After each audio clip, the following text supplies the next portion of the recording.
Sex problem के लिए homeopathic medicine conium maculatum को कैसे इस्तेमाल करना चाहिए, आज हम लोग इस वीडियो में ये जानने वाले हैं। आप लोगों में से बहुत लोगों का ये सवाल था कि डॉक्टर साहब आपने कोनियम मैक से तो बहुत पेशेंट को सही किया है, हमने आपका केस वीडियो के माध्यम से देख भी चुके हैं, आपने एग्जाम्पल के तौर पर बताया भी है कि कोनियम मैक से कैसे आपका पेशेंट सही हो रहा है। तो कोनियम मैक का ऐसा क्या सिम्टम्स आप देखते हैं, कौन सी आप लक्षण के आधार पर इसको प्रिस्क्राइब करते हैं, ये जरा हमें बताइए, ताकि हमारा अंदर अगर ये सिम्टम्स मैच होता है तो हम किस प्रकार से कोनियम मैक को हम लोग इस्तेमाल कर सकते हैं खुद ब खुद। तो दोस्तों, कोनियम मैक प्रिस्क्राइब करने से पहले मैं पेशेंट के अंदर 5 से 6 सिम्टम्स ऐसी है जो मैं देखता हूं, जिसे देखने के बाद अगर मुझे लगे कि हाँ ये कोनियम मैक का ही पेशेंट है, तो मैं कोनियम मैक प्रिस्क्राइब करने के लिए 1 सेकंड भी देरी नहीं करता हूं। जो भी जूनियर डॉक्टर्स है, जो स्टूडेंट्स है, जो हमारा वीडियोस को हर दिन फॉलो किया करते हैं, उनको तो पता होगा है, क्योंकि मैंने कोनियम मैक का ऊपर बहुत सारे केस वीडियो हमने इससे पहले ला चुके हैं। वहां हमने बताया है कि कोनियम मैक कहां पे प्रिस्क्राइब करना चाहिए। लेकिन जो लोग इस फील्ड से जुड़े नहीं है, लेकिन फिर भी उनका अंदर होम्योपैथी को लेकर प्यार है, भरोसा है,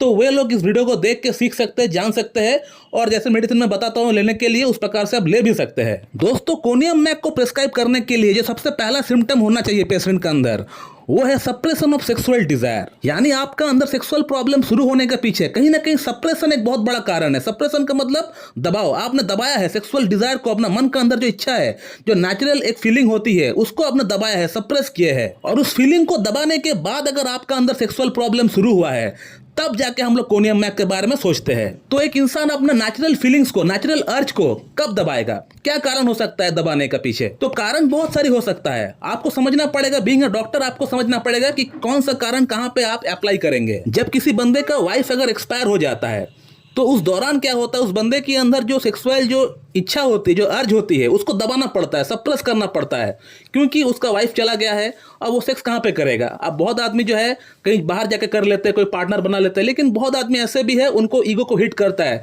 उनका डिग्निटी से अगेंस्ट में ये बात हो जाता है, तो वो लोग कहीं पे भी नहीं जाते हैं, तो वो अपना सेक्सुअल जो डिजायर है, जो अर्ज है, उसको दबाते हैं, सप्रेस करते हैं। और इसी प्रकार से दबाते दबाते एक ऐसा समय आ जाता है जहां उस बंदे की जो नेचुरल अर्ज है, जो नेचुरल फीलिंग है, वो पूरी तरह दब जाता है। वो बंदा फिर सोचता है कि मैं शादी करना चाहता हूं, अगला शादी करना चाहता हूं, लेकिन उस समय इस तरह से वो अपना फीलिंग्स को दबाते दबाते एक ऐसा कंडीशन अपना अंदर पैदा कर लिया कि उनका जो नेचुरल अर्ज है वो पूरी तरह दब चुका है, और नेचुरल अर्ज को दबने के कारण से जो इरेक्टाइल डिसफंक्शन की समस्या है, लिंग में तनाव की समस्या है, वो भी आना शुरू हो चुका है। और एक कंडीशन ऐसा भी देखा गया है कि हस्बैंड वाइफ में से किसी एक को बाहर जॉब के लिए जाना पड़ता है, या दोनों को ही बाहर जॉब के लिए जाना पड़ता है अलग अलग जगह पे, तो लॉन्ग डिस्टेंस होने के कारण से भी सेक्सुअल सप्रेशन हो जाता है, तो ये भी एक कारण हो सकता है। और एक कंडीशन ऐसा भी होता है, बहुत बच्चे, बहुत लड़के हस्तमैथुन तो करते हैं, लेकिन सीमन जब भी उनका बाहर निकलने वाला रहता है, तो उस समय वो अपना लिंग को रोक देते हैं, सप्रेशन कर देते हैं, उसको दबा देते हैं, सीमन को बाहर निकलने नहीं देते हैं, और ऐसा करते ही रहते हैं। 1 घंटा 2 घंटा कोई काम नहीं है, बैठ के ऐसा ही करते रहते हैं, पॉर्न देखते रहते हैं,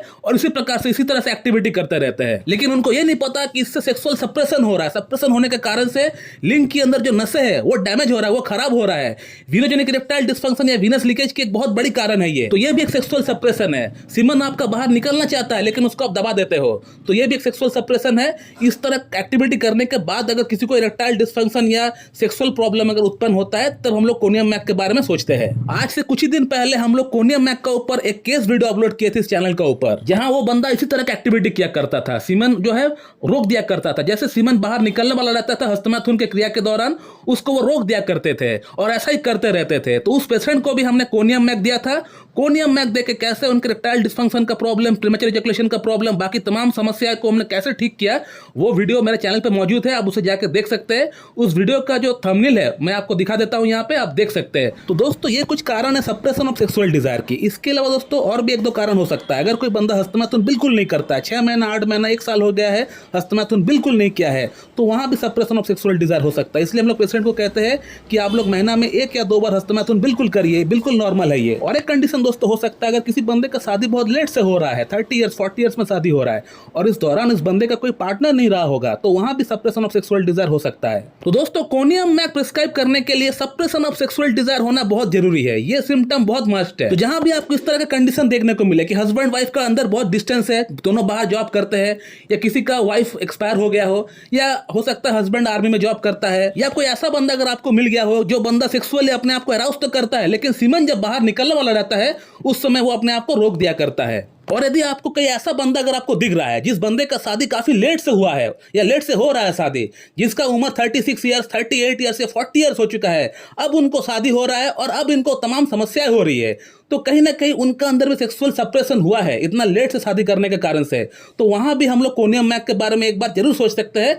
अगर बाकी सिम्टम्स अगर मैच करता है तो हम लोग कोनियम मैक प्रिस्क्राइब भी कर सकते हैं। दोस्तों, कोनियम मैक का जो अगला सिम्टम मैं देखता हूं वो है इसका पसीना। इसको पसीना बहुत ज्यादा आता है और ये पसीना तब आता है जब ये रात को सो जाते हैं। सोने के बाद इसको पसीना बहुत ज्यादा आ जाता है। ऐसे भी इसको पसीना आता है, लेकिन रात को सोने के बाद इसका पसीना डबल हो जाता है, ट्रिपल हो जाता है। या हम लोग ऐसा भी देख सकते हैं कि पेशेंट जब रात को खा के अपना डिनर को कंप्लीट करने के बाद जब सोने के लिए जाता है, तब इनका अंदर तमाम समस्याएं बढ़ जाती है। हो सकता है उसको गैस की प्रॉब्लम बढ़ जाता हो, या उसको चक्कर आता हो, या उसको वॉमिटिंग आता हो। तो रात को भोजन के बाद अगर कोई समस्या बढ़ता है तो ये एक कोनियम मैक का बहुत अच्छा सिम्टम है। दोस्तों, कोनियम मैक का जो थर्ड सिम्टम मैं पेशेंट के अंदर देखता हूं वो ये है कि पेशेंट का बॉडी के अंदर कहीं भी टिकलिंग सेंसेशन है कि नहीं, या नमनेस सी कोई सुनपन सा कोई सिम्टम कुछ है कि नहीं, कहीं भी हो सकता है।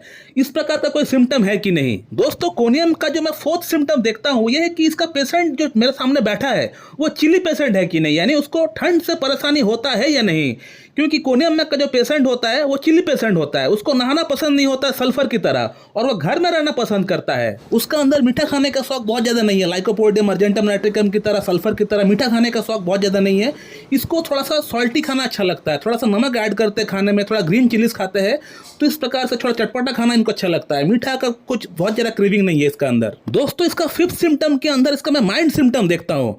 क्योंकि कोनियम मैक का जो पेशेंट होता है इसका मेमोरी बिल्कुल वीक होता है। हर तरह का हर एक एक्साइटमेंट से, कोई अच्छा चीज अगर हो रहा है, कोई अगर खुशी का कोई अगर लहर दौड़ रहा है, तो उससे भी इसको प्रॉब्लम हो जाता है। यानी अगर हम कहें कि पेशेंट को डिप्रेशन की प्रॉब्लम है तो गलत नहीं होगा। इसका पेशेंट को एंजाइटी बहुत ज्यादा होता है, डिप्रेशन बहुत ज्यादा होता है, स्ट्रेस बहुत ज्यादा होता है, छोटी सी बात को लेकर बहुत ज्यादा सोचता है। तो ये रहा कोनियम मैक का फिफ्थ सिम्टम, पांचवा सिम्टम। लेकिन ये सिम्टम सबके साथ होगा ऐसा नहीं।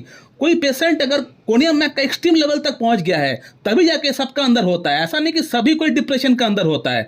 तो इसका जो सिम्टम्स है ये पेशेंट टू पेशेंट वेरी करता है, कुछ पेशेंट में हो भी सकता है, कुछ पेशेंट में नहीं भी हो सकता है। तो ये जो फिफ्थ सिम्टम है इसको बहुत ज्यादा इंपॉर्टेंस देने की दरकार नहीं है। कोनियम मैक का जो सिक्स्थ सिम्टम हम लोग देखते हैं वो ये है कि पेशेंट का अंदर कोई चक्कर आने की समस्या है कि नहीं, वर्टिगो की समस्या है कि नहीं। और ये सिम्टम भी अगर हम लोग को मिलता है तो अच्छी बात है, अगर नहीं मिलता है तो कोई बात नहीं। कंपलसरी नहीं है कि सब कोनियम मैक के पेशेंट का अंदर चक्कर आएगा ही आएगा। अगर मिल जाता है तो सोने पे सुहागा है, अगर नहीं मिलता है तो भी हमको कोई ऐसा कंपलसरी नहीं है कि हमको मिलना ही है। स्टार्टिंग का 2 सिम्टम अगर मिल जाता है जो हमने बताया आपको, तो कोनियम मैक हम लोग प्रिस्क्राइब कर सकते हैं आंख बंद करके। अब सवाल ये आता है कि कोनियम मैक का सिम्टम्स अगर किसी के साथ मैच होता है तो वो बंदा किस प्रकार से उसको इस्तेमाल करे।